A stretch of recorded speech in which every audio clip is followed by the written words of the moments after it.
राम राम साथियों, कैसे आप सभी। मैं निखिल कुमार स्वागत करता हूं आपका कृष्णा क्लासेस के ऑनलाइन प्लेटफॉर्म पर। उम्मीद करता हूं आप सभी अच्छे होंगे और अपनी तैयारी में लगे होंगे। और इसी अध्ययन और अध्यापन के चरण में एक और वीडियो लेकर आपके बीच में उपस्थित हुआ हूं। पिछले कुछ वीडियो के माध्यम से मैं आपको दार्शनिक, समाज सुधारक और चिंतक करवा रहा था। पश्चिमी विचारक मैंने वो कुछ करवाए, कुछ मैंने आपको भारतीय विचारक करवाए, फिर कुछ मैं आपको लोक प्रशासन की वीडियो भी प्रोवाइड करवा रहा हूं। और उन्हीं के बीच आज मैं आपको एक नई यूनिट से रूबरू करवाता हूं। एक नई यूनिट को शुरू करने आज हम काम करते हैं। यूनिट नंबर 1, राजनीतिक सिद्धांत। सिद्धांत में अगर आप देखेंगे तो कई सिद्धांत वहां पर लिखे हुए हैं। स्वतंत्रता, समानता, न्याय, अधिकार, लोकतंत्र, शक्ति, नागरिकता, बहुसंस्कृतिवाद और उत्तर आधुनिकतावाद। बहुत से सिद्धांत है वहां पर एक सिद्धांत है जो सिद्धांतों में सबसे पुराना भी है और जब से हम आधुनिक हुए उस आधुनिकता का द्योतक, उस आधुनिकता का पर्यायवाची बन गया वो शब्द, वो सिद्धांत, उसका नाम है उदारवाद। उदारवाद, लिबरलिज्म। उदारवाद कह लीजिए, आधुनिकता कह लीजिए। आप ये भी कह सकते हैं कि उदारवाद की देन आधुनिकता है, या आप ये भी कह सकते हैं कि आधुनिकता की देन उदारवाद है। इसमें कोई भी अतिशयोक्ति नहीं है, कोई भी असंगति नहीं है। जैसे ही आधुनिकता ने जन्म लिया, जैसे ही आधुनिकता ने जन्म लिया, उसी के साथ उदारवाद का भी जन्म हुआ। हम कहते हैं कि आधुनिकता का जन्म मैकियावेली के जन्म के साथ होता है। मैकियावेली का जन्म हुआ 3 मई 1469 को, 1469 को। तो हम कहते हैं कि 1469 में भी आधुनिकता का जन्म हुआ, यानी कि एक बहुत पुरानी विचारधारा है। और मैं कहूं तो जितने भी आप सिद्धांत देखेंगे, थोड़ी देर पहले मैंने सिद्धांतों का नाम भी लिया, उन सभी सिद्धांतों में सबसे पुरानी विचारधारा, मेटा आइडियोलॉजी, वरित अवधारणा उदारवाद है, लिबरलिज्म है। लिबरलिज्म जो सबसे पुरानी विचारधारा तो है ही है, जो आज भी चल रही है, जो आज भी चल रही है। 21वीं सदी को या 20वीं सदी को उदारवाद की सदी कहा गया। 20वीं सदी को उदारवाद की सदी कहा गया। उदारवाद ने अपने रूप बदले। कभी ये, जब इसका जन्म हुआ तो नकारात्मक उदारवाद था, फिर ये सकारात्मक उदारवाद बना, फिर ये इच्छा स्वेच्छातंत्रवाद बना, और फिर उदार समतावाद के रूप में अमर्त्य सेन के साथ, जॉन रॉल्स के साथ, फिलिप वॉन पेरिस के साथ, सीबी मैकफर्सन के साथ आज हमारे साथ है। उदारवाद ने अपना रूप बदला, रूप परिवर्तित किया। क्यों? क्योंकि अगर आपको समय के साथ प्रासंगिक रहना है, आपको समय के साथ प्रासंगिक होना है, तो आपको अपने रूप बदलने पड़ेंगे। भारतीय संविधान का अनुच्छेद 368 368, भारतीय संविधान का भाग 20 अनुच्छेद 368 संविधान संशोधन की प्रक्रिया बताता है। यही संशोधन तो संविधान को आज भी प्रासंगिक बनाए हुए है। संविधान लागू हुआ 26 जनवरी 1950 को, बनकर तैयार हो गया 26 नवंबर 1949 को। 2 वर्ष 11 महीने 18 दिन लगे। 1950 में लागू हुआ संविधान आज 2024 में उतना ही प्रासंगिक है जितना प्रासंगिक अपने शुरुआती समय था। अपने प्रारंभिक चरण में जितना प्रासंगिक था उतना ही प्रासंगिक भारतीय संविधान आज भी। क्यों? इन संशोधनों के कारण। संशोधन बहुत जरूरी होते हैं। उदारवाद ने भी अपने अंदर संशोधन किए, नकारात्मक से सकारात्मक बना, सकारात्मक से इच्छा स्वेच्छातंत्रवादी बना, और इच्छा स्वेच्छातंत्रवादी से उदार समतावाद बना। अपने रूप परिवर्तित करता रहा, लेकिन कुछ कोर थीम, कुछ मूल अवधारणाएं वो है जो चाहे रूप कोई भी हो, लेकिन उन मूल अवधारणाओं पर ये टिका रहेगा। अपनी मूल अवधारणाएं, अपने मूल सिद्धांतों को ये नहीं छोड़ेगा। उदारवाद, लिबरलिज्म। उसी उदारवाद की बात करने के लिए मैं आज आपके सामने प्रस्तुत हुआ हूं, उपस्थित हुआ हूं, आपके समक्ष आया हूं। मेरे को नहीं पता भाई ये वीडियो 1 घंटे की बनेगी या 2 घंटे की बनेगी, मेरे को नहीं पता, लेकिन मेरा उद्देश्य ये है कि आज मैं आपको उदारवाद बताकर जाऊंगा, अन्य बातें समान रही तो। अन्य बात मतलब होता है कि अगर मेरी तबीयत ने साथ दिया, लाइट वगैरह ठीक रही, टेक्निकल चीज है, सब कुछ होकर रहा, तो मैं उदारवाद करा कर जाऊंगा सारा। ये मेरा आपसे वादा है, ठीक है। तो बार बात कर लेते हैं। मैं आपसे जुड़ा हुआ हूं कृष्णा क्लासेस के ऑनलाइन प्लेटफॉर्म पर। कृष्णा क्लासेस का यूट्यूब चैनल भी है कृष्णा क्लासेस के नाम से, और केसी ऑनलाइन क्लासेस के नाम से इसकी ऐप भी है कृष्णा क्लासेस की, जहां पर आप लाइव ऑनलाइन सेशन और लाइव और ऑनलाइन क्लास का आनंद उठा सकते हैं। मेरा नाम है निखिल कुमार, मेरा विषय है राजनीति विज्ञान और लोक प्रशासन, और मैं जेआरएफ क्वालिफाई हूं राजनीति विज्ञान से। ठीक है, राजनीति विज्ञान में ही बातों को आगे बढ़ाते हैं और कहते हैं कि अगर आपका उद्देश्य है, कहते हैं कि जुड़े कृष्णा क्लासेस हिसार से और करे अपने सहायक प्रोफेसर बनने के सपने को साकार। अगर आपका उद्देश्य है भी सहायक प्रोफेसर, सहायक प्राध्यापक बनना है, तो आप भी जुड़े आज ही कृष्णा क्लासेस हिसार के साथ। ठीक है, ये बात हुई हमारी प्रिय एकेडमी कृष्णा क्लासेस की। अब बात कर लेते हैं जिस टॉपिक के लिए मैं आज आया हूं, लिबरलिज्म। लिबरलिज्म को हिंदी में उदारवाद कहा जाता है। लिबरलिज्म को हिंदी में उदारवाद कहा जाता है, उदारवाद, लिबरलिज्म। इसकी मैं आज आपको बात करूंगा। और सीबी मैकफर्सन नाम का एक व्यक्ति हुआ है, सर, उसका नाम है सीबी मैकफर्सन। सीबी मैकफर्सन ने कहा कि उदारवाद का पिता ये व्यक्ति है। पहचानिए इसको, कौन है ये व्यक्ति? आप इसको भली भांति जानते हैं, हिंट दे देता हूं। इसका जन्म ब्रिटेन में हुआ है। ये एक पश्चिमी विचारक है, समझौतावादी विचारक है, राज्य को कृत्रिम संस्था मानता है, प्राकृतिक अधिकारों का पिता है, संपत्ति को प्राकृतिक और पवित्र अधिकार मानता है। इस व्यक्ति का नाम है जॉन लॉक। इस महान व्यक्ति का नाम है जॉन लॉक। ये जॉन लॉक की तस्वीर है। क्यों दिखा रहा हूं इसकी तस्वीर जॉन लॉक की? क्यों? क्योंकि जिसे आज हम करने जा रहे हैं, उदारवाद को, उदारवाद का पिता, उदारवाद का जनक कहा जाता है जॉन लॉक को। और किसने कहा जॉन लॉक को उदारवाद का पिता या उदारवाद का जनक? जॉन लॉक को उदारवाद का पिता जैसी संज्ञा, यह संज्ञा दी सीबी मैकफर्सन ने। एक व्यक्ति है सीबी मैकफर्सन। सीबी मैकफर्सन ने कहा कि जॉन लॉक साहब उदारवाद के पिता है। यह व्यक्ति उदारवाद का पिता है, जनक है, फादर ऑफ लिबरलिज्म है। क्यों? देखेंगे बात को। यहां वहां ना जाते हुए, बातों को बहुत ज्यादा विस्तृत ना करते हुए, सीधा मेरे टॉपिक पर, मेरे मूल विषय या मेरे मूल टॉपिक पर आ जाता हूं। उदारवाद, लिबरलिज्म। कहा जाता है कि लिबरलिज्म लैटिन भाषा के लिबर शब्द से बना है। एक नया पेज ऐड करता हूं आपके लिए। कहा जाता है, सर, कहा जाता है कि जो ये लिबरलिज्म लिखा हुआ है ना, ये लिबरलिज्म लिखा हुआ है, ये लिबरलिज्म लैटिन भाषा के लिबर शब्द से बना है। लैटिन भाषा, ये शब्द लैटिन भाषा के लिबर शब्द से बना है। और जिस लिबर शब्द का अर्थ होता है, जिस लिबर शब्द का अर्थ होता है बंधनों से मुक्ति। इस लिबर शब्द का अर्थ होता है बंधनों से मुक्ति। तो कुल मिलाकर अगर मैं आपको एक बात कहूं, लिबरलिज्म लैटिन भाषा के लिबर शब्द से बना है और जिसका अर्थ होता है बंधनों से मुक्ति, तो कुल मिलाकर शुरुआती चरण में जो उदारवाद पैदा हुआ उसे कहा जाता है नकारात्मक उदारवाद। मुक्ति की बात कर रहा है। मुक्ति का मतलब है कि बंधन नहीं होने चाहिए। जब नहीं की बात आ गई कहीं पर भी, जब नहीं की बात कहीं पर भी आ गई, मुक्ति की बात कहीं पर भी आ गई, वो सकारात्मक न होते हुए वो क्या बन जाता है भाई? वो बन जाता है नकारात्मक। तो सर्वप्रथम किस उदारवाद ने जन्म लिया? सर्वप्रथम उदारवाद ने जन्म लिया नकारात्मक उदारवाद के रूप में, क्योंकि इसके शब्द में, इसके नाम में ही छिपा हुआ है बंधनों से मुक्ति, आजादी, लिबर्टी। और शुरुआत में किसने जन्म लिया? नकारात्मक उदारवाद ने शुरुआत में जन्म लिया।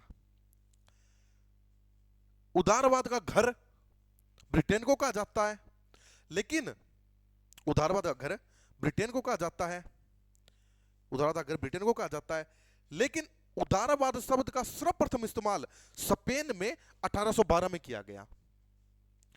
उदारवाद शब्द का सर्वप्रथम इस्तेमाल 1812 में स्पेन में किया गया। लेकिन उदारवादी सर्वप्रथम सरकार यूके यानी कि ब्रिटेन के अंदर बनी 1830 में या इसके आसपास।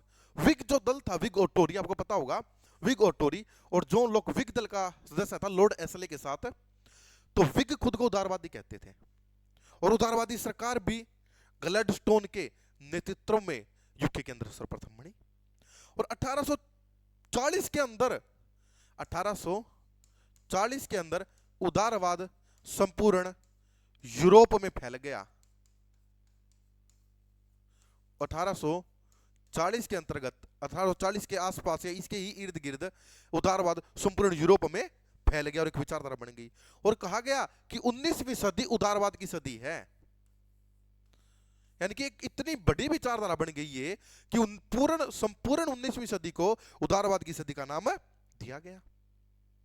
अब इतना सब कुछ आप पढ़ लिए हैं, जब इतना सब कुछ आप जान लिए हैं, तो आपको यह जानना अत्यंत आवश्यक हो जाता है, आपको यहां पर यह जानना अत्यंत आवश्यक हो जाता है, यह जानना अत्यंत आवश्यक हो जाता है कि उदारवाद का केंद्रीय तत्व क्या है। सर, उदारवाद का केंद्रीय तत्व बोलो, या बोलो कि उदारवाद की थीम क्या है। और मैं मेरे बच्चों को कहता हूं कि चिड़िया की आंख क्या है। चिड़िया की आंख यानी कि अर्जुन को निशाना लगाना चिड़िया की आंख पर। एक मेन थीम क्या है, केंद्रीय तत्व क्या है, कोर थीम क्या है, चिड़िया की आंख क्या है, जहां पर आपको निशाना लगाना है, वो है व्यक्ति की प्रधानता।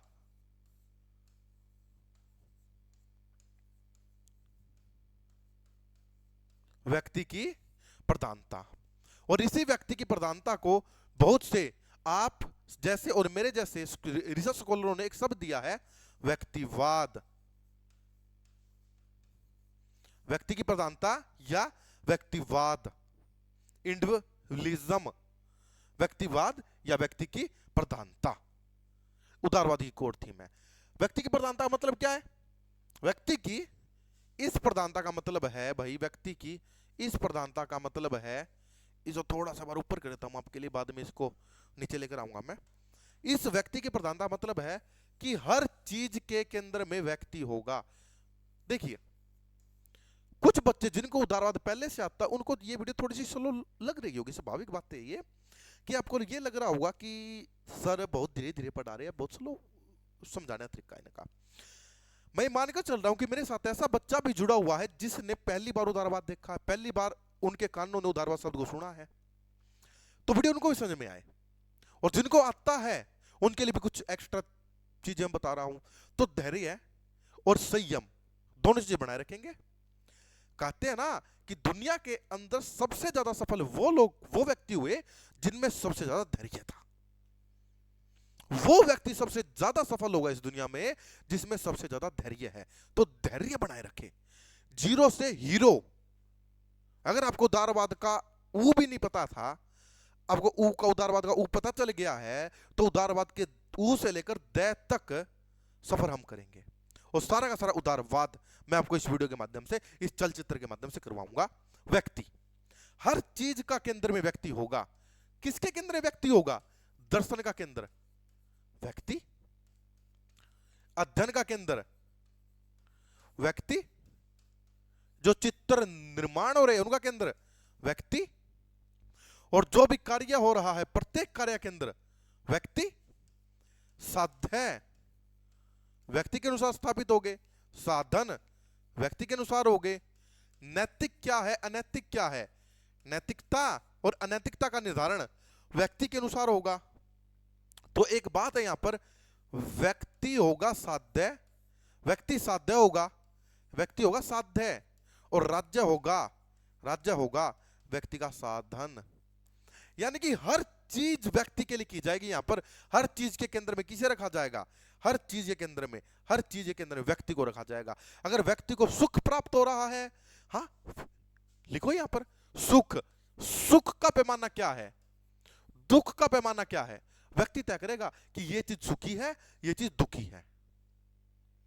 गर्मी के अंदर गर्म पानी दुख पहुंचाता है, सर्दी के अंदर ठंडा पानी दुख पहुंचाता है। ये व्यक्ति ने तय करेगा व्यक्ति भी क्या चीज सुखी है, क्या चीज दुखी है। सुख दुख, नैतिक अनैतिक, लाभ हानि, दर्शन अध्ययन अध्यापन, हर चीज का केंद्र, हर चिंतन का केंद्र व्यक्ति होगा। इसे व्यक्तिवाद कहा जाता है। और व्यक्तिवाद की एक कोर थीम है, व्यक्तिवाद की एक कोर थीम है जिसे कहा जाता है, व्यक्तिवाद की एक कोर थीम है, एक लाइन है, कहा जाता है कि व्यक्ति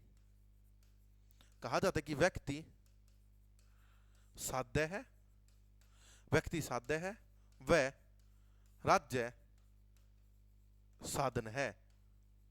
ये मतलब है व्यक्तिवाद का। ये व्यक्तिवाद है।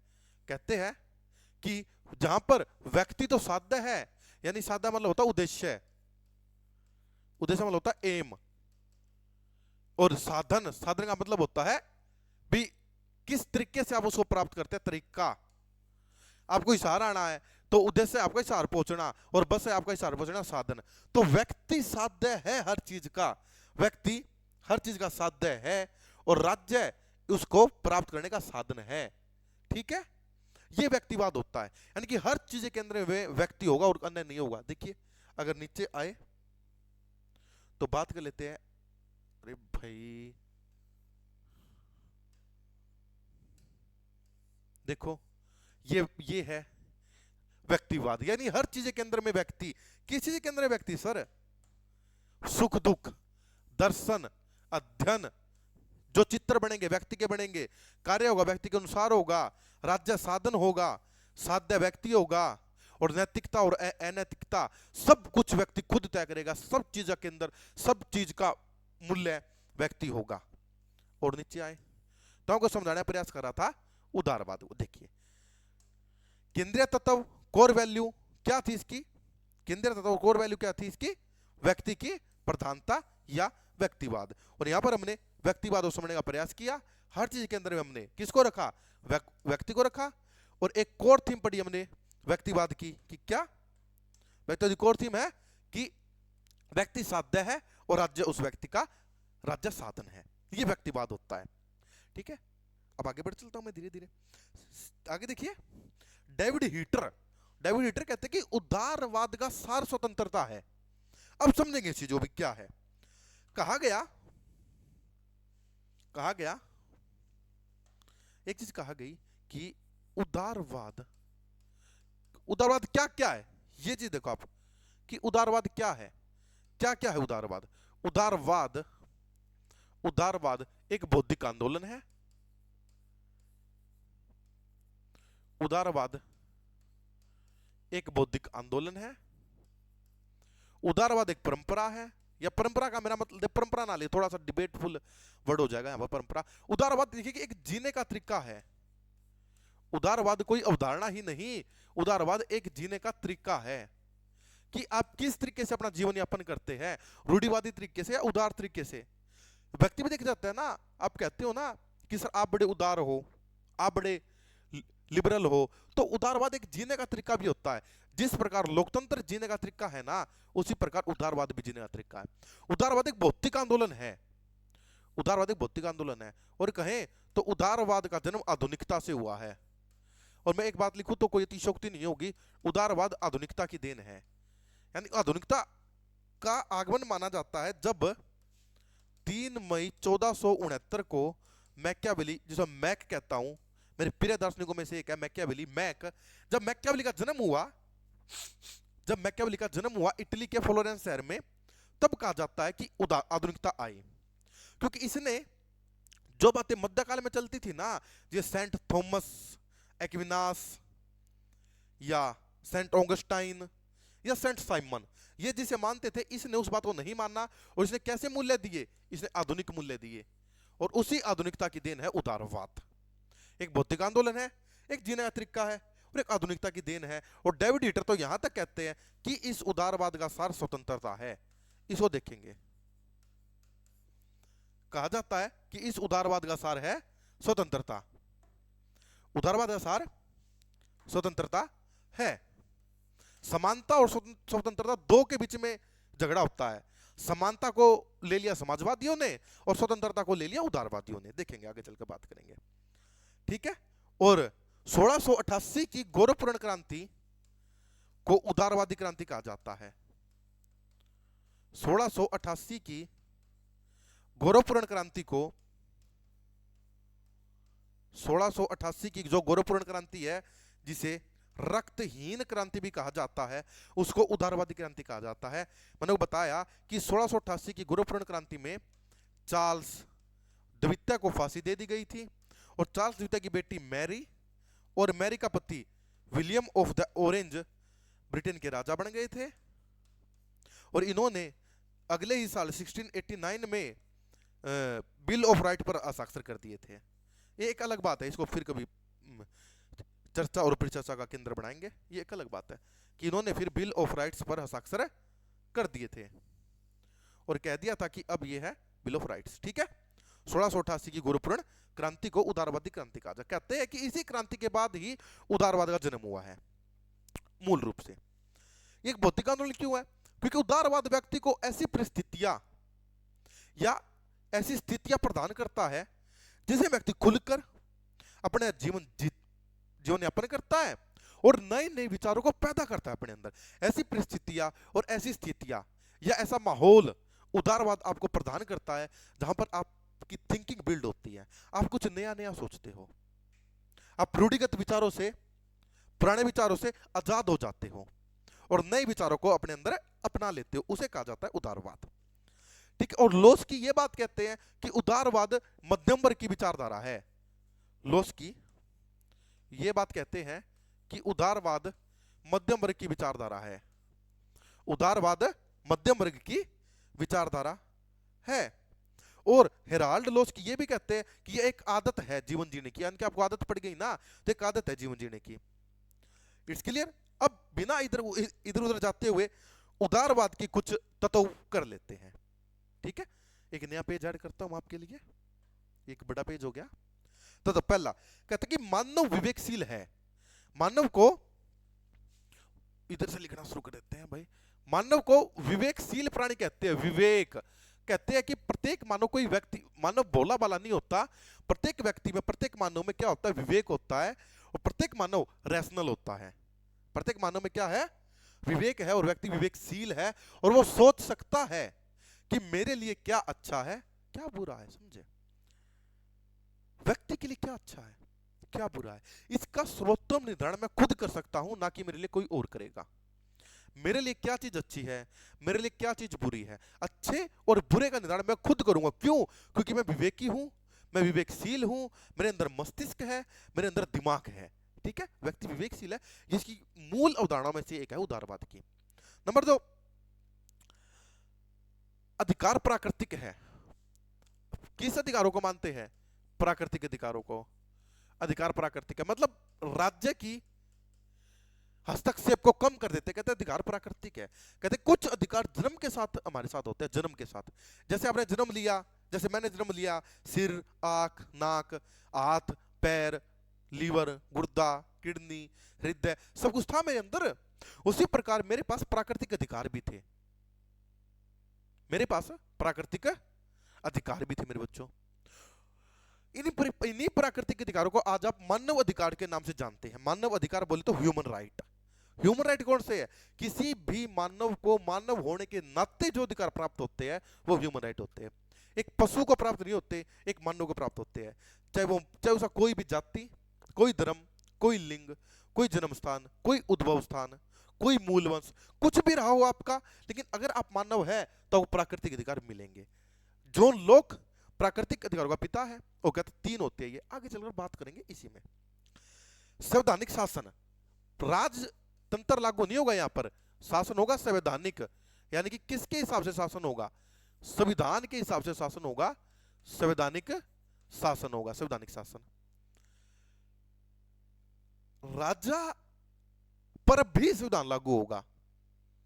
जो शासन करता है ना वो भी संविधान के द्वारा शासित होगा। इसमें यह कहा जाता है राजा पर भी संविधान लागू होगा। राजा है तो, जैसे ब्रिटेन में राजा है, वहां पर संवैधानिक राजतंत्र है, कॉन्स्टिट्यूशनल मोनार्की है वहां पर। ठीक है, लेजिस फेयर होगा। लेजिस फेयर एक अवधारणा है। यह अवधारणा उदारवादी अर्थशास्त्रियों ने दी है एडम स्मिथ ने। कहते हैं लेजिस्लेचर का मतलब होता है कि राज्य आर्थिक गतिविधियों में हस्तक्षेप नहीं करेगा। आर्थिक गतिविधियां बाजार अपने आप हैंडल करेगा, मांग और पूर्ति का नियम अपने आप कीमत तय कर देगा। राज्य को कीमत तय करने की आवश्यकता नहीं होती। ना ही तो राज्य कीमत तय करेगा, ना ही राज्य सब्सिडी देगा, ना ही छूट देगा, राज्य कुछ भी नहीं करेगा। लेजिस्लेचर होगा यहां पर आर्थिक व्यवस्था में। अवसर की समानता होगी और चयन की समानता होगी। किसकी समानता होगी? अवसर की समानता। अवसर की समानता यानी कि जितने अवसर मेरे पास होंगे उतने अवसर आपके पास होंगे। और क्या होगा? कानूनी समानता होगी, यानी कानून के हिसाब से, कानून के रूप में हम सब एक होंगे। और किसकी स्वतंत्रता होगी? आपको चयन की। ये सबसे बड़ी बात होती है कि आपके पास ऑप्शन बहुत सारे होंगे कि आप किसे वोट दें, किसे चुने, किसे न चुने, क्या पहने क्या न पहने, क्या खाए क्या न खाए। चयन की आपके पास बेहतरीन स्वतंत्रता होगी, चयन की स्वतंत्रता होगी। अनुबंध की स्वतंत्रता होगी, जिसका दावा पूंजीवाद करता है। अनुबंध कॉन्ट्रैक्ट की स्वतंत्रता होगी आपके पास कि आप किसके साथ कॉन्ट्रैक्ट करें, किसके साथ कॉन्ट्रैक्ट ना करें। आज आप मेरे साथ काम कर रहे हैं, कल वो किसी एक्स के साथ काम कर सकते हैं, वाई के साथ कर सकते हैं, जेड के साथ कर सकते हैं। ये कोई सामंती समाज नहीं है कि एक जगह जहां पर जुड़ गए वहीं पर रहना पड़ेगा। नहीं, मन नहीं मिला चले जाइए, कहीं और काम कीजिए। अनुबंध की स्वतंत्रता होगी, कॉन्ट्रैक्ट की स्वतंत्रता होगी। आप किसी के गुलाम बनकर काम नहीं करेंगे, जिसके साथ मन होगा उस साथ काम। अनुबंध की स्वतंत्रता होगी। राज्य कृत्रिम होगा। 5 6 7 8 राज्य क्या होगा? राज्य कृत्रिम होगा, यानी कि राज्य बनाया जाएगा, ईश्वर की कृति नहीं होगा। राज्य बनाया जाएगा, जो कहें तो मानव द्वारा निर्मित होगा, मानव कृत्रिम होगा राज्य। या राज्य कैसा बनेगा? राज्य सामाजिक समझौते द्वारा बनेगा। अगर आप उदारवादी है तो आप ये मानेंगे कि राज्य का जन्म किससे हुआ है? राज्य का जन्म सामाजिक समझौते से हुआ है, राज्य कृत्रिम है। और आप ये मानेंगे कि राज्य एक आवश्यक बुराई भी है। राज्य एक आवश्यक बुराई भी है, एक आवश्यक बुराई भी है राज्य, यानी कि राज्य जरूरी भी है लेकिन राज्य बुरा भी है। जैसे आपको अगर बुखार हो जाता है, जुकाम हो जाता है, भगवान ना करे या मालिक ना करे वो बुखार हो, आपको बुखार हो जाता है तो आपको दवाई लेनी पड़ेगी, दवाई खानी पड़ेगी। पैरासीटामोल की गोली आती है वो खानी पड़ेगी बुखार के रूप में, अगर बुखार ठीक करना है। लेकिन दवाई कड़वी है, वो खारी है, उसमें स्टेरॉइड भी है जो शरीर को नुकसान पहुंचाता है। वो बुरा है लेकिन वो आवश्यक भी है। अगर बुखार ठीक करना है, बीमारी को दूर भगाना है तो दवाई खानी पड़ेगी। उसी प्रकार राज्य बुरा है लेकिन राज्य आवश्यक है।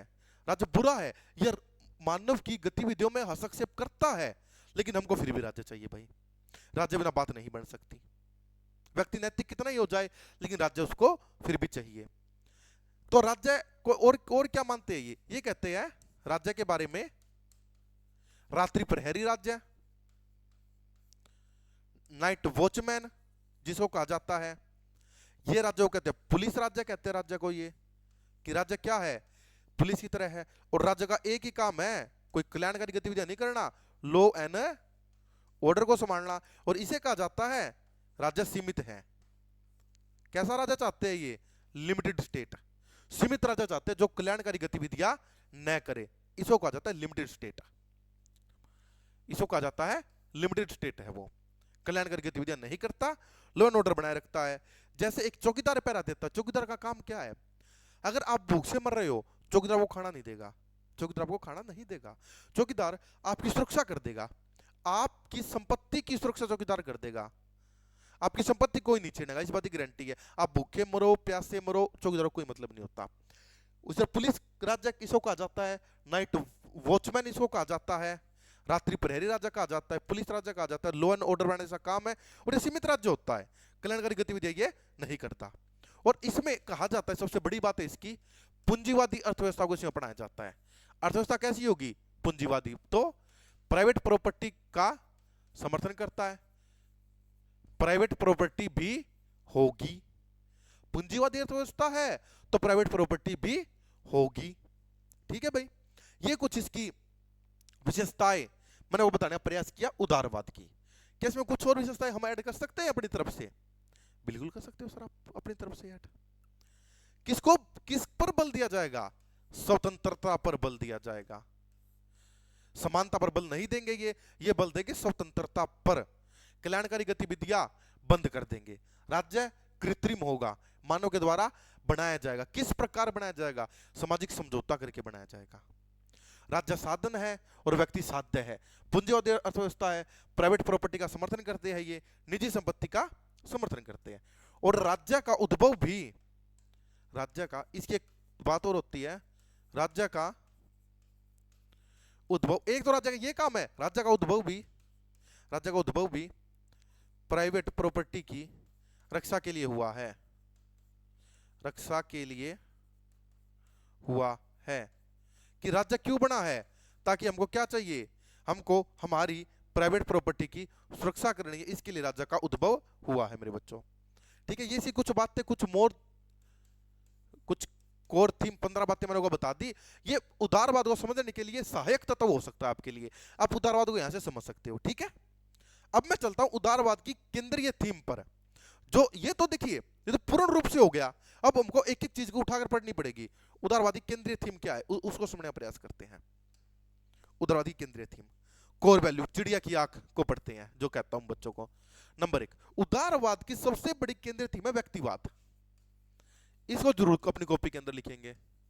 व्यक्तिवाद, व्यक्ति प्रत्येक चीज का परिणाम है, व्यक्ति प्रत्येक चीज का केंद्र है, प्रत्येक चीज व्यक्ति के लिए है, व्यक्ति जिसको नहीं चाहता वो यहां पर नहीं होगा। नैतिक अनैतिक की अवधारणा का निर्धारण भी व्यक्ति करता है। व्यक्तिवाद, व्यक्तिवाद है ये। ठीक है, कहते हैं कि किसी भी समूह या किसी भी सामूहिक निकाय के विपरीत, किसी भी समूह या किसी भी सामूहिक निकाय के विपरीत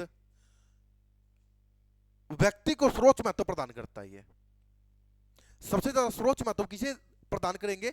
व्यक्ति को। कोई भी निकाय हो सकता है, जब आप किसी क्षेत्र के विशेष के अंदर रहते हो वहां पर बहुत से निकाय होते हैं, लेकिन सबसे बड़ा निकाय किसका है? व्यक्ति का। व्यक्ति सब चीज का मूल्य होता है। ठीक है, और इसी बात को, इसी व्यक्तिवाद में कुछ रूप हुए इसी व्यक्तिवाद के। हर्बर्ट स्पेंसर नाम का जो व्यक्ति हुआ है, हर्बर्ट स्पेंसर को उग्र व्यक्तिवादी कहा जाता है। ये उग्र व्यक्तिवादी है, ये एकदम कट्टर व्यक्तिवादी है हर्बर्ट स्पेंसर, इसलिए इसको उग्र व्यक्तिवादी कहा जाता है। और ये सामाजिक डार्विनवाद लागू कर दिया। सामाजिक डार्विनवाद, योग्यतम की उत्तरजीविता, जो योग्य होगा वो जीवित रहेगा, जो योग्य नहीं होगा, जो अयोग्य होगा वो मर जाएगा, वो जीवित नहीं रहेगा। योग्यतम की उत्तरजीविता। जे.एस. मिल सैयद व्यक्तिवादी है। अगर मिल साहब की बात करूं, वो सैयद व्यक्तिवादी है। क्या मतलब होता है सैयद में और उग्र में? उग्र व्यक्तिवादी राज्य को बिल्कुल भी पसंद नहीं करता, और सैयद व्यक्तिवादी कहता है राज्य एक आवश्यक बुराई है।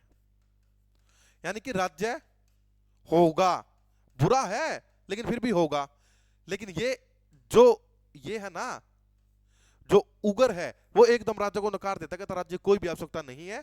सामाजिक डार्विनवाद। हर्बर्ट स्पेंसर को चार्ल्स डार्विन का मानस पुत्र कहा जाता है।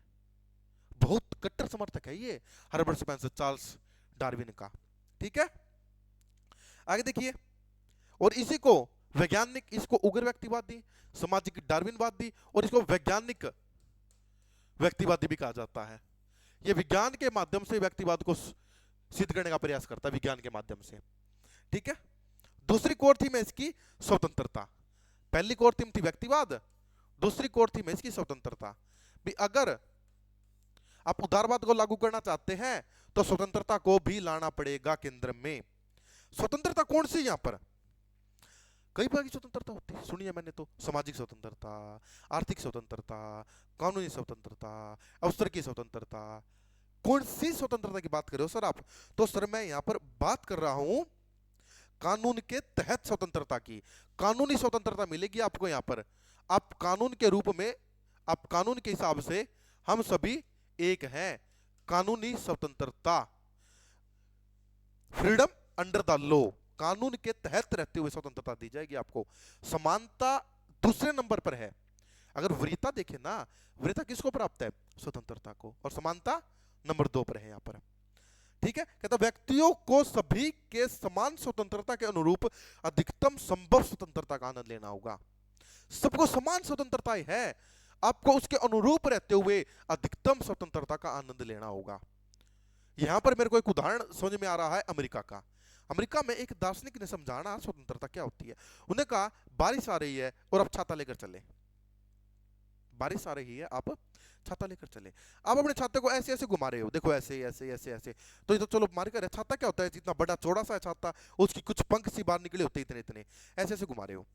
आपके पास से एक व्यक्ति गुजर रहा है, वो छाता उसकी आंख में लग गया, तो उसी वक्त आपकी स्वतंत्रता को बाधित कर दिया जाएगा। आपको एकदम जंगल में जो शेर को प्राप्त होती है वो स्वतंत्रता नहीं है आपको, आप एक समाज में रहते हो, आपको अपनी स्वतंत्रता का पालन करना होगा, लेकिन दूसरे की स्वतंत्रता को बाधित किए बिना। आपको दूसरे की स्वतंत्रता की भी इज्जत करनी पड़ेगी। अगर पूरी सड़क पर आप अकेले जा रहे हो तो छाते को ऐसे ऐसे घुमाओ, कोई दिक्कत नहीं है, उसमें किसी को दुख नहीं पहुंचेगा। अगर आपके साथ कोई व्यक्ति चल रहा है फिर आप छाते को ऐसे ऐसे नहीं घुमा सकते, क्यों, ऐसे ऐसे घुमाने से छाता उसकी आंख में लग सकता है, उसको जो स्वतंत्रता है और आपको भी। आप इस प्रकार स्वतंत्रता का आनंद उठाए, ना तो आपको दिक्कत हो ना किसी अन्य व्यक्ति को दिक्कत हो, तो इसको कहा जाता है कानून के तहत स्वतंत्रता। सबको बराबर स्वतंत्रता मिली हुई है, ना आपकी स्वतंत्रता 1% मेरे से ज्यादा है, ना मेरी स्वतंत्रता आपसे 1% ज्यादा है, हम सबकी स्वतंत्रता बराबर है एक पायदान पर। और हमारी स्वतंत्रता को सीमित भी किया जा सकता है, जिस संविधान का अनुच्छेद संविधान भी हमारा कहता है। अनुच्छेद 19 में 6 प्रकार की स्वतंत्रता है, तो अनुच्छेद 19(2) में 3 में 4 में स्वतंत्रता को बाधित किया गया है। तभी तो महावीर त्यागी जी ने कहा कि भारतीय संविधान एक हाथ से तो मौलिक अधिकार देता है तो दूसरे हाथ से मौलिक अधिकार छीन लेता है, यानी कि उन पर बाधाएं, उन पर सीमाएं लगा देता है। आगे बढ़े, मानव की विवेकशीलता पर बल देते हैं ये। मैं कोर थीम करवा रहा हूं व्यक्तिवाद की, सॉरी उदारवाद की।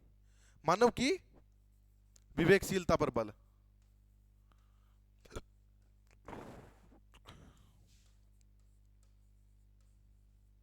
मानव की विवेकशीलता पर बल देते हैं, यानी कि मानव ये मानते हैं कि मानव तर्क करना जानता है, मानव में तर्क है, मानव में विवेक है, मानव में दिमाग है, मानव अपने लिए अच्छे और बुरे का निर्धारण कर सकता है, वो कोई बच्चा नहीं है, वो कोई नादान नहीं है, वो कोई भावनात्मक नहीं है, मानव विवेकी होता है, मानव को विवेकी समझा जाता है। यहाँ पर मानव विवेकशील है, और यहाँ पर विवेकशील है तो एक चीज और है, यहाँ पर मेरिटोक्रेसी को बल दिया जाता है।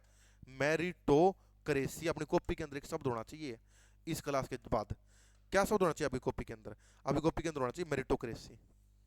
किस पर बल दिया जाता है यहाँ पर, मेरिटोक्रेसी पर बल दिया जाता है। मेरिटोक्रेसी को कहा जाता है, मेरिटोक्रेसी योग्यता की पूजा की जाती है। यहाँ पर जो योग्य होगा वो पद प्राप्त कर लेगा, जो योग्य नहीं होगा वो रह जाएगा, सीधी सी बात है।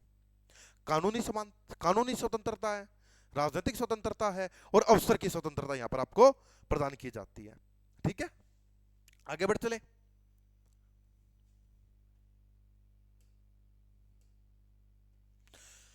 समानता एक अगली कोर थीम। स्वतंत्रता पहले है, समानता बाद में है। अगर उदारवादी को यह कहा जाएगा कि दो में से एक को चुनो, एक जगह स्वतंत्रता है एक जगह समानता है, तो उदारवादी समानता को नहीं चुनेगा, किसको चुनेगा, स्वतंत्रता को चुनेगा। समानता कैसी यहाँ पर राजनीतिक समानता, कानूनी समानता और अवसर की समानता मिलेगी आपको यहाँ पर। ठीक है, आई आपको बात समझ में नहीं आई, ये आपको समानता यहाँ पर मिलेगी। और एक चीज कही जाती है यहाँ पर, बोर्न इक्वल,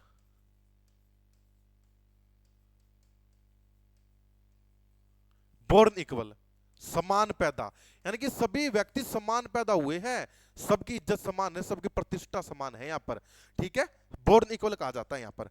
एक व्यक्ति एक वोट एक मोल कहा जाता है, राजनीतिक समानता, कानूनी समानता, ये समानता आपको यहाँ पर प्रदान की जाती है। और उदारवादी अवसर की समानता का समर्थन करते हैं। आगे बढ़िए, सहनशीलता और सहिष्णुता, ये आपसे स्पष्ट पूछा, ये किसके उदाहरण है। सहनशीलता, यहाँ पर व्यक्ति सहनशील होता है, आपको बहुत सी बातें सहन भी करनी पड़ेगी, ऐसा नहीं है कि आप लड़ाई करेंगे झगड़ा करेंगे, और आप प्रत्येक धर्म, प्रत्येक व्यक्ति, प्रत्येक पंथ के मामले में सहिष्णु होगे। सहिष्णुता, दूसरे के अधिकारों का भी सम्मान करोगे। वो कहते हैं ना कि जितनी इज्जत आप प्राप्त करना चाहते हैं उतनी इज्जत दूसरे को दो। आई बात समझ में, अगर आप किसी को जी कहकर बोलो तो अगला भी आपको जी कहकर बोलेगा, यानी कि सहनशीलता, सबके प्रति सहिष्णुता यहाँ पर कही जाती है। कट्टरता का कोई स्थान नहीं है उदारवाद के अंदर। सहमति, कंसेंट, सहमति, सहमति किसके बारे में होती है? सामाजिक समझौता भी सहमति पर आधारित होता है, सभी व्यक्ति की सहमति करते हैं। सरकार भी सहमति पर बनती है, इसीलिए इसको कहा जाता है निर्वाचित सरकार।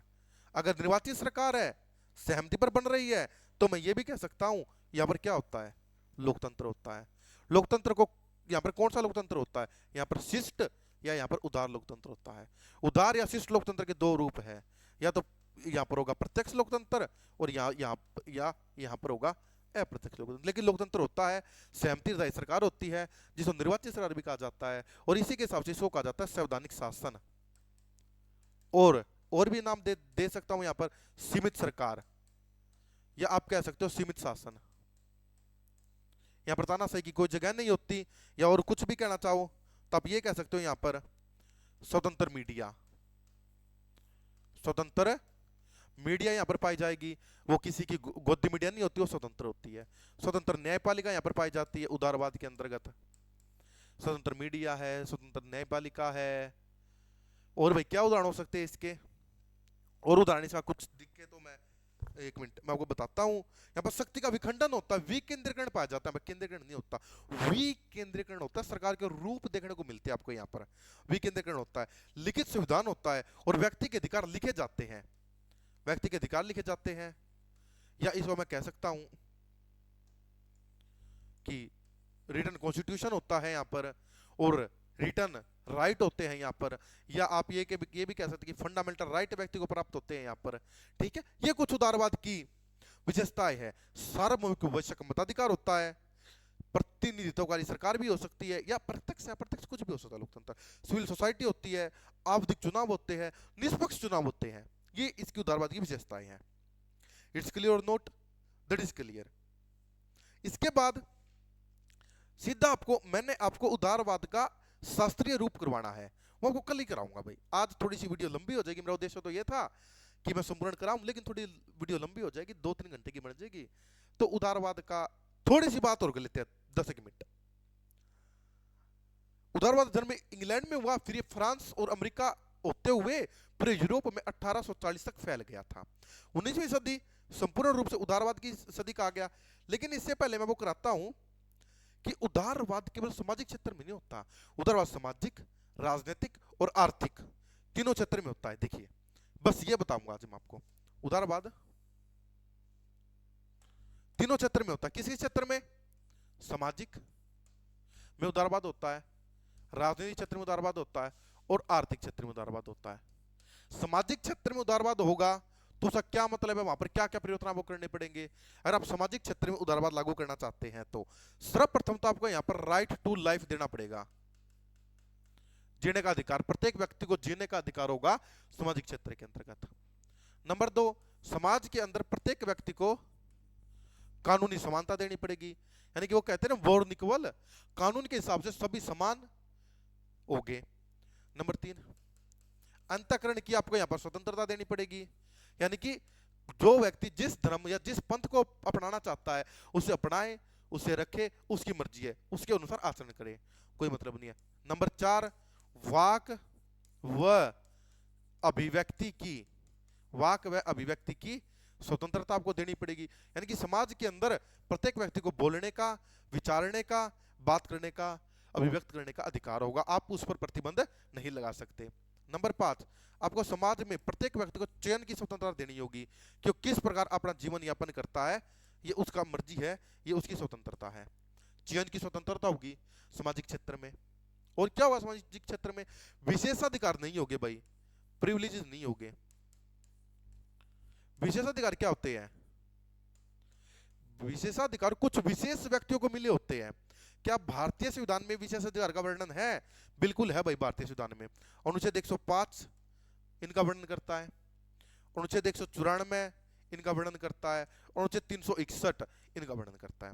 अनुच्छेद 105 में एमपी के विशेषाधिकार है, 194 में एमएलए के विशेषाधिकार है, और 361 में राष्ट्रपति और राज्यपाल यानी कि प्रेसिडेंट और गवर्नर के विशेषाधिकार है। यानी कि ये नहीं होने चाहिए, विशेषाधिकारों का न होना। ठीक है, अब आगे देखिए, राजनीतिक क्षेत्र में अगर आप उदारवाद को लागू कर रहे हैं राजनीतिक क्षेत्र में, तो आपको राजनीति क्षेत्र में क्या क्या लागू करना पड़ेगा? सीमित राज्य करना पड़ेगा सबसे पहले आपको, यानी कि राज्य कल्याणकारी नहीं हो सकता, आपको सीमित राज्य करना पड़ेगा। यहां पर आपको संवैधानिक शासन करना पड़ेगा, आपको लोकतंत्र लागू करना पड़ेगा राजनीतिक रूप से, आवधिक यानी कि समयबद्ध चुनाव करवाने पड़ेंगे। और चुनाव कैसे होने चाहिए? चुनाव आपके होने चाहिए निष्पक्ष चुनावों को कराने पड़ेंगे, स्वतंत्र मीडिया रखनी पड़ेगी, स्वतंत्र न्यायपालिका रखनी पड़ेगी, या आप छोटा सब लिख देते हैं बस, स्वतंत्र कोर्ट होगी, स्वतंत्र न्यायपालिका होगी, दोहरे न्यायालय नहीं होंगे, इकहरे न्यायालय होंगे, सहमति आधारित सरकार होगी, सीधी सी बात है भाई, सहमति आधारित सरकार, कंसेंट आधारित सरकार होगी। ये सब आपको राजनीतिक क्षेत्र में करना पड़ेगा। अगर आप आर्थिक क्षेत्र में चाहते हैं तो आपको आर्थिक क्षेत्र में क्या करना पड़ेगा भाई? आर्थिक क्षेत्र में, और देख लो आर्थिक क्षेत्र में आपको लेजिज फेयर अपनाना पड़ेगा कि बाजार को खुला छोड़ना पड़ेगा, राज्य उसमें हस्तक्षेप नहीं करेगा, आपको बाजार व्यवस्था अपनानी पड़ेगी, मांग व पूर्ति के नियम को अपनाना पड़ेगा, यानी कि मांग व पूर्ति का नियम खुद कीमत तय करेगा, राज्य कीमत तय नहीं करेगा। राज्य को कल्याणकारी गतिविधियां बंद करनी होगी, आगे से राज्य कल्याणकारी गतिविधियां नहीं करेगा। हस्तक्षेप की नीति पर चलना होगा, यानी कि आगे से राज्य को हस्तक्षेप नहीं करना, हस्तक्षेप की नीति पर चलना पड़ेगा राज्य को। राज्य को संपत्ति का अधिकार देना पड़ेगा, यानी कि संपत्ति का अधिकार दे रहे हो तो प्राइवेट प्रॉपर्टी कहा जाता है इसको, कि प्राइवेट प्रॉपर्टी चलेगी। योग्यता आधारित व्यवस्था होगी, मेरिटोक्रेसी होगी, और किसकी पूजा होगी? यहां पर योग्यता की पूजा होगी। और बाजार कैसा होगा? खुला बाजार होगा। बाजार कैसा होगा भाई? खुला बाजार होगा। यहां पर मुक्त प्रतिस्पर्धा होगी, निजी स्वामित्व होगा। मुक्त प्रतिस्पर्धा बोले तो मुक्त प्रतिस्पर्धा को कहा जाता है कंपटीशन, मुक्त प्रतिस्पर्धा होगी, खुला बाजार होगा, निजी स्वामित्व होगा, राज्य का कुछ भी नहीं है यहां पर, सब कुछ किसका होगा? निजी होगा, निजी स्वामित्व। ये तो होगा आर्थिक क्षेत्र में, ये राजनीतिक क्षेत्र में, और ये सामाजिक क्षेत्र में। हर क्षेत्र में आपको बदलाव करना पड़ेगा, हर क्षेत्र में आपको काम करना पड़ेगा, तब जाकर उदारवाद सही रूप से फलीभूत हो पाएगा। कल बिना मैं विलंब किए हुए सीधा आपको उदारवाद के रूप में लेकर चलूंगा। मैंने वो प्रयास किया उदारवाद समझाने का, आज कुछ देख लेता हूं, अगर कुछ है तो मेरे को, अगर कुछ समझाना है तो आपको मैं देख लेता हूं आपको। हाँ, जॉन लॉक उदारवाद का पिता है। इसके बाद बेंथम उदारवाद में परिवर्तन करेगा। लोक ने कहा कि राज्य का जन्म प्राकृतिक अधिकार की रक्षा करने के लिए हुआ है। बेंथम कहेगा नहीं, लोग गलत बात मत करो, राज्य का जन्म उपयोगिता के आधार पर है। अगर राज्य उपयोगी है तो राज्य बना रहेगा, जिस दिन राज्य ने उपयोगिता खो दी उस दिन राज्य में समाप्त हो जाएगा। अधिकतम व्यक्ति का अधिकतम सुख, समझेंगे इस बात को। फिर जॉन रॉल्स आया, जॉन रॉल्स बोला नहीं बेंथम आप भी गलत बात कह रहे हो, उचितता के रूप में न्याय, अगर न्याय है तो राज्य होगा, नहीं तो राज्य भी नहीं होगा। तीनों व्यक्ति की बात करेंगे, उदारवाद में परिवर्तन करते हैं तीनों ही व्यक्ति, ठीक है भाई। और फ्रांसीसी फुकुयामा तो एक लेख लिखता एंड ऑफ हिस्ट्री, कहता है कि अंतिम व्यक्ति उदारवादी होगा। कहता है इस देश, इस विश्व में अगर कुछ चलेगा तो उदारवाद चलेगा, उदारवाद के अलावा कुछ भी नहीं हो सकता, और जीवन जीने का सबसे अच्छा तरीका उदारवादी होता है। लेकिन इन सब के बीच जब हम इतना कर रहे थे तो 2008 में उदारवाद के पतन की चर्चा की जाने लगी, पता नहीं क्यों। 2008 में कहा जाने लगा कि उदारवाद का पतन होगा, उदारवाद का। फ्रांसीसी फुकुयामा तो ये कह रहा है कि अंतिम व्यक्ति भी उदारवादी होगा इस विश्व का, एंड ऑफ हिस्ट्री हो गया है, उदारवाद एक विचारधारा बची है। लेकिन 2008 के आते आते जब 9/11 का हमला अमेरिका पर हुआ, अमेरिका उदारवाद का एक अग्रणी प्रणेता रहा है, अमेरिका भी डर गया कि इतनी ज्यादा स्वतंत्रता देना ठीक नहीं है। तो दो व्यक्ति, एडवर्ड लुईस और मार्क लीला, कौन व्यक्ति? एडवर्ड लुईस और मार्क लीला, इन दोनों ने उदारवाद के पतन की चर्चा करनी शुरू कर दी। इन दोनों को कहा जाता है कि इन्होंने उदारवाद का पतन की चर्चा की 2008 के आसपास, जब अमेरिका के ऊपर 9/11 की हमला हो गया था। एडवर्ड लुईस और मार्क लीला ने ठीक है, इन पर इन्होंने चर्चा करनी शुरू कर दी। दोनों उदारवाद के पतन की विस्तार से व्याख्या की अपनी पुस्तकों के अंदर। बात करेंगे इनकी पुस्तकों के बारे में भी। उदारवाद कहा जाता है, एक अंतिम लाइन से मैं मेरी बात को संपूर्ण करता हूं। कहा जाता है कि उदारवाद उदारवाद एक स्वार्थी दर्शन है। यानी कि जब से उदारवाद छा रहा है तब से व्यक्ति अकेलेपन का शिकार हो गया है। व्यक्ति बहुत ज्यादा स्वार्थी, बहुत ज्यादा सेल्फिश हो गया है। उदारवाद वास्तव में एक स्वार्थी दर्शन है जिसमें केवल आप मैं की बात करते हैं, जिसमें आप केवल मेरे की बात करते हैं, जिसमें आप केवल निजी की बात करते हैं, आप केवल प्राइवेट प्रॉपर्टी की बात करते हैं। परिवार एकांकी होता है, व्यक्ति भी एकांकी होता है, व्यक्ति के विवेक की बात करते हैं। और जब आप इन सब की बात कर रहे हैं तो आप समाज को भूल जाते हैं। आप समाजवाद की बात, आप समाज की बात नहीं करते, आप समुदाय की बात नहीं करते। आप अगर सीबी मैकफर्सन की बात मैं कहूं तो यहां पर आप स्वतमूलक व्यक्तिवादी हो जाते हैं। ये उदारवाद की आलोचना जो करेंगे, आलोचना भी करेंगे, स्वतमूलक व्यक्तिवादी आप हो जाते हैं। ये उदारवाद के ऊपर सदा ही कटाक्ष रहेगा, उसको मानना ही पड़ेगा। एक स्वार्थी दर्शन है जिसने व्यक्ति को अकेलापन और काट दिया है। लेकिन ये बात भी है कि उदारवाद से ज्यादा स्वतंत्रता, इससे अधिक लिबर्टी, इससे अधिक जीने का अच्छा तरीका आज भी हम ढूंढ नहीं पाए हैं। हाँ, बहुत सी विचारधारा इसके बाद भी आ चुकी है। उत्तर आधुनिकतावाद कहती है कि आधुनिकता चली गई है, अब तो उत्तर आधुनिकता आ गई है। उनकी बात करेंगे, जैसे लुटार्ड है, डेरिडा है, जेमसन है, मिशेल फूको है, उनकी बात करेंगे। और बहुसंस्कृतिवाद और भी कुछ विल किमलग और विको पारिक तो और भी अधिक इनसे कहते हैं, उनकी बात करेंगे कभी समय मिलेगा। वुफलेन क्लास जैसे उनकी बात भी करेंगे। तो ये आज हमने बात की उदारवाद की। उदारवाद के पिता जॉन लोक, सीबी मैकफर्सन ने कहा था कि उदारवाद के पिता जॉन लोक है।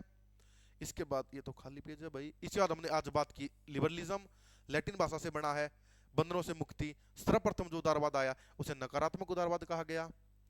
फिर हमने कुछ उदारवाद के बारे में पढ़ा कि ये उदारवाद होता है, ये भी उदारवाद है। ये सब हमने उदारवाद के बारे में बात कर ली। शुरुआत में ही मैंने कहा था ये मैं आपसे कृष्णा कलाजी के माध्यम से बात कर रहा हूं। और अगर आपका उद्देश्य भी सहायक प्रोफेसर या असिस्टेंट प्रोफेसर लगना है तो आज ही जुड़े कृष्णा कलाजी के साथ। एक छोटी सी अनाउंसमेंट और करना चाहता हूं मैं यहाँ पर। ऑनलाइन और ऑफलाइन दोनों मोड में यूजीसी नेट के लिए बैच स्टार्ट हो चुके हैं। क्रैश कोर्स भी है, थ्योरी का बैच भी है, फाउंडेशनल बैच भी है। चलिए थोड़ी सी एक बार पेज ऐड करके बता देता हूं आपको मैं कौन से बैच कृष्णा कलाजीज आपके लिए लेकर आ रही है। कलर चेंज करता हूं। यूजीसी नेट का बैच तो है ही है। यूजीसी नेट के कितने प्रकार के बैच हम लेके आ रहे हैं आपके लिए। एक तो हम लेकर आ रहे हैं आपके लिए क्रैश कोर्स टाइप बैच, कि जो बच्चा बिल्कुल बॉर्डर लाइन पर आकर असफल हो चुका है, जिसको 1 2 3 या 4 या 5 नंबर की आवश्यकता है, उसकी तैयारी अच्छी है, बस थोड़ा तैयारी को बूस्ट करना चाहता है, क्रैश कोर्स उसके लिए लेकर आ रहे हैं। एक लेकर आ रहे हैं हम आपके लिए फाउंडेशनल बैच। फाउंडेशनल बैच हम आपके लिए लेकर आ रहे हैं यहाँ पर। फाउंडेशनल बैच बोले तो आप या तो एमए कर रहे हैं, या आप एमए करने की सोच रहे हैं, या आप एमए के फर्स्ट ईयर या फर्स्ट सेम में है, तब इस फाउंडेशन बैच में ऐड हो सकते हैं। इसमें आपको बड़े ही ज्ञान तरीके से राजनीति विज्ञान की कोर थीम या दर्शन या बहुत ही गहनता से और समय के साथ करवाया जाएगा। फाउंडेशनल बैच है। और एक थ्योरी का बैच भी चल रहा है जो प्रत्येक 6 माह के अंतराल पर होता है। ठीक है, और इसी के रिगार्डिंग एक भर्ती आपकी आने वाली है, HPSC college cadre assistant professor की, जिसमें पॉलिटिकल साइंस के लगभग पता नहीं 126 पद है या 128 या 142, अभी तक अधिसूचित नहीं हुआ। इतने कुछ पदों के लिए भर्ती आने वाली। आप ये मान ले कि 100-125 पदों के लिए भर्ती आने वाली है। अगर आपका नेट क्वालिफाई है तब इस भर्ती में बैठ सकते हैं। इसके लिए बैच है। और ये बैच यूजीसी नेट के लिए नहीं, ये बैच यूजीसी जेआरएफ के लिए भी है, नेट के लिए भी है। वो बच्चा भी हमारे साथ ऐड हो सकता है जिसका बार बार नेट हो रहा है लेकिन वो जेआरएफ में असफल हो रहा है। हम आपको जेआरएफ की तैयारी भी करवाएंगे और निसंदेह आपका जेआरएफ भी होगा। क्यों? क्योंकि मैं आपसे ये वादा इसलिए कर रहा हूं, इतनी बड़ी बात इसलिए कह पा रहा हूं क्योंकि मैं स्वयं जेआरएफ क्वालिफाई हूं पॉलिटिकल साइंस से। ऐसे बच्चों से या ऐसे लोगों से बचिएगा जो आपसे भ्रामक वादे करते हैं और भ्रामक विज्ञापन देते हैं, उनसे बचिएगा, उनकी लीलाओं से बचिएगा। ठीक है, ये आज मैंने आपको कुछ बताने का प्रयास किया। एक विचारधारा, एक अवधारणा, एक जीवन जीने का तरीका, एक बौद्धिक आंदोलन, उदारवाद मैंने आज आपको बताया। संभवतः वीडियो थोड़ी लंबी हुई है, लेकिन कोई बात नहीं, ज्ञान का बहुत भंडार है इसके अंदर। देखोगे तो बहुत अच्छे से समझोगे, उदारवाद से प्यार हो जाएगा, और राजनीति विज्ञान से तो आप प्यार करते ही हैं। ऐसे ही प्यार दिखाते रहिए, स्नेह दिखाते रहिए, लगाव दिखाते रहिए। कृष्णा क्लासेस आपके लिए वीडियो लेकर आती रहेगी, और सदैव बच्चों का प्यार है। कृष्णा क्लासेस लगभग 10-11 सालों से आपके साथ जुड़ी हुई है और लगी हुई है, निरंतर मेहनत कर रही है। फिर कहीं मिलते हैं एक नई वीडियो के माध्यम से, तब तक के लिए नमस्कार, जय हिंद।